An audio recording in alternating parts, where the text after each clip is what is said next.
السلام علیکم میرے محترم عزیز دوستو۔ پرانے وقتوں کی بات ہے، ایک ملک پر ایک نیک دل بادشاہ حکومت کیا کرتا تھا۔ بادشاہ سلامت جب بھی کسی مسئلے کا فیصلہ کرتا تو اسلام کے اصولوں اور انصاف کے تقاضوں کو پورا کر کے کرتا تھا۔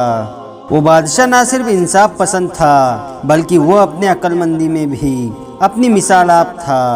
بادشاہ سلامت بہت سی جنگوں میں اپنے غداروں کو اپنے بہترین حکمت عملی کے ذریعے اس طرح شکست دیتا کہ بڑے بڑے جنگجو اس کے سامنے لڑکھڑا جاتے۔ بادشاہ کہتا تھا کہ جو بھی آدمی موت پر یقین رکھتا ہے وہ اللہ کی اس پاک سرزمین پر دوسروں کی مدد کے لیے جیتا ہے۔ اللہ تعالیٰ اس کو کبھی زندگی میں مایوس نہیں ہونے دیتا۔ ایک دن بادشاہ سلامت دربار میں بیٹھا تھا۔ بادشاہ نے دیکھا کہ گاؤں کے چند لوگ 4 نوجوانوں کو پکڑ کر لا رہے ہیں، تو بادشاہ سلامت نے اپنے وزیر سے پوچھا کہ یہ لوگ کیوں آ رہے ہیں اور ان نوجوانوں کو کیوں پکڑا ہے؟ وزیر نے جواب دیا، یہ اپنی گزارش لے کر آپ کے پاس آ رہے ہیں۔ تب بادشاہ نے کہا کہ میں ان کی مدد ضرور کروں گا۔ جب گاؤں والے دربار میں حاضر ہوئے تو ان میں سے ایک بزرگ کہنے لگا کہ میری ایک خوبصورت اور حسین و جمیل بیٹی تھی۔ گرمی کی وجہ سے وہ ایک نہر کے کنارے نہا رہی تھی۔ یہ آوارہ لڑکے وہاں سے گزرے تو میری بیٹی کو زیادتی کا نشانہ بنا ڈالا اور زیادتی کرنے کے بعد میری بیٹی کو نہر میں پھینک دیا۔ بادشاہ نے بزرگ سے کہا کہ تم اتنے یقین سے کیسے کہہ سکتے ہو کہ ان 4 نے تمہاری بیٹی کو قتل کیا ہے اور اس کے ساتھ زیادتی کی ہے؟ بزرگ نے جواب دیا، بادشاہ سلامت میں اپنی بیٹی کو ڈھونڈتا ہوا نہر کے کنارے پہنچا تو یہ 4 اس کے پاس کھڑے تھے اور میری بیٹی کا دوپٹہ ان کے پاس تھا۔ بادشاہ سلامت ان 4 سے مخاطب ہوا اور پوچھا کہ کیا واقعی بزرگ صحیح کہہ رہا ہے؟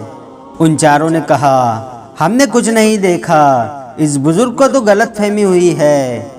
جب بادشاہ نے دیکھا کہ 4 لڑکے اپنا جرم تسلیم کرنے کے لیے تیار نہیں ہے، تب بادشاہ نے حکم دیا کہ 4 پیالے دودھ کے حاضر کیے جائے۔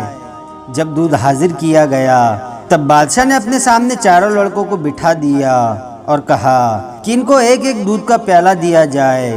اس کے بعد بادشاہ ان 4 سے مخاطب ہوا اور کہا کہ تم میں سے جو بھی مجرم ہوگا تو جب وہ دودھ پیے گا وہ دودھ اس کے معدے میں جا کر زہر بن جائے گا، کیونکہ یہ دودھ ایک بابا کا پھونکا ہوا ہے اور وہ زہر اتنا زہریلا بن جائے گا کہ تم دوسرا سانس بھی نہیں لے پاؤ گے۔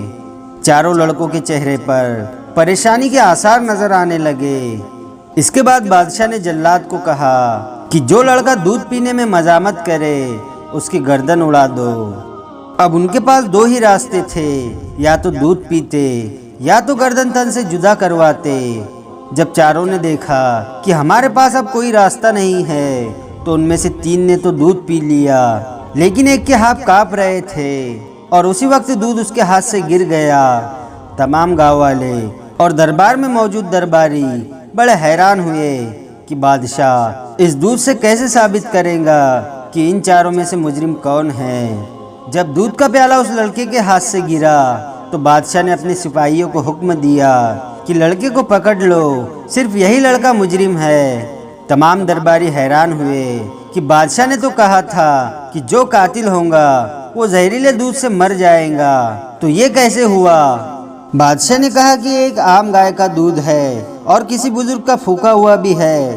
یہ سب میں نے اس لیے کہا تھا کہ جو لڑکا قاتل ہوگا وہ یہ جانتے ہوئے کہ یہ دودھ اس کے لیے موت ثابت ہوگا تو کبھی بھی اسے نہیں پیے گا، اور جو بے قصور تھے ان کے دل میں خوف نہیں تھا، کیونکہ وہ جانتے تھے کہ ہم بے قصور ہیں، اس لیے ان تینوں نے دودھ پی لیا۔ اس کے بعد لڑکے نے اپنا جرم تسلیم کر لیا۔ اس کے بعد بادشاہ نے پوچھا کہ حقیقت میں کیا ہوا تھا، تو اس نے بتایا کہ اس بزرگ کی بیٹی نہر کے کنارے نہا رہی تھی۔ جب میں وہاں سے گزرا تو اس بزرگ کی بیٹی کو دیکھ کر اپنے نفس کو قابو میں نہ رکھ سکا اور اس لڑکی کے ساتھ زیادتی کی۔ جب وہ بہت زیادہ چلانے لگی تو میں نے اسے نہر میں دھکا دے دیا، وہ وہیں ڈوب کر مر گئی۔ لڑکی کی چیخ سن کر یہ تینوں بھاگتے ہوئے آئے، لیکن میں نے ان کو کہا کہ ایک لڑکی ڈوب رہی تھی اور مدد کے لیے پکار رہی تھی، لیکن تمہارے آنے میں دیر ہو گئی ہے اور اس لڑکی کا دوپٹہ میرے ہاتھ میں رہ گیا ہے۔ یہ سن کر بادشاہ سلامت نے اس لڑکی کو پھانسی کا حکم دے دیا۔ پھر اس کے بعد ان بزرگ نے کہا کہ بادشاہ سلامت، جب تک آپ جیسے حاکم دنیا میں زندہ ہے، کوئی بھی غریب نہیں ہے اور سب کے لیے انصاف ایک جیسا ہے۔ ویڈیو پسند آیا ہو تو لائک اور شیئر ضرور کریں، اور آپ نے ابھی تک ہمارے چینل کو سبسکرائب نہیں کیا ہے تو اسے بھی سبسکرائب ضرور کر دے اور ساتھ میں بیل آئیکن دبا دے تاکہ ہر آنے والی نئی ویڈیو کی نوٹیفیکیشن آپ تک پہنچتی رہے۔